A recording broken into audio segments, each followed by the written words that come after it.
আজকে আমি আপনাদের সাথে বাচ্চাদের খুব একটা প্রিয় রেসিপি শেয়ার করব, সেটা হচ্ছে বিস্কিট কেক। খুব চটজলদি হয়ে যায়। তো আমি ডার্ক ফ্যান্টাসি বিস্কিট নিয়ে মিক্সিতে একটুখানি গ্রাইন্ড করে নিয়েছিলাম। তারপরে সেটা আমি একটা পাত্রর মধ্যে ঢেলে নিলাম। আমি প্লাস্টিকের কন্টেনার নিয়েছিলাম।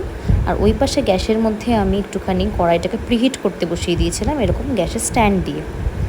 তারপরে পাত্রর মধ্যে যে আমি বিস্কিটের গুঁড়োটা নিয়েছিলাম তার মধ্যে আমি 1 কাপ দুধ দিলাম। আমি 2 প্যাকেট বিস্কিটে 1 কাপ দুধ দিয়েছিলাম। ভালো করে মিক্স করে নিয়ে তারপরে আমি তার মধ্যে ইনো দিলাম।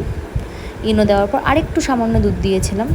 দেওয়ার পরে খুব ভালো করে ওটাকে মিক্স করলাম। মিক্স করে একটা স্টিলের পাত্রর মধ্যে আমি বাটার লাগিয়েছি। তারপরে ময়দা গ্রিজ করে নিয়ে আমি পুরো ব্যাটারটা দিয়ে দিয়েছি এবং যত এয়ার বাবলস ছিল ওটা ট্যাপ করে বের করে নিয়েছি।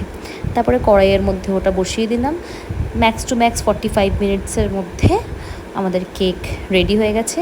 বিস্কিট দিয়ে কেক। এই যে ফল ঢুকিয়ে দেখে নিলাম, পুরো ক্লিন বেরিয়েছে। এই যে আমার কেক রেডি। সাথে আমার কন্যা খুব খুশি। ধন্যবাদ।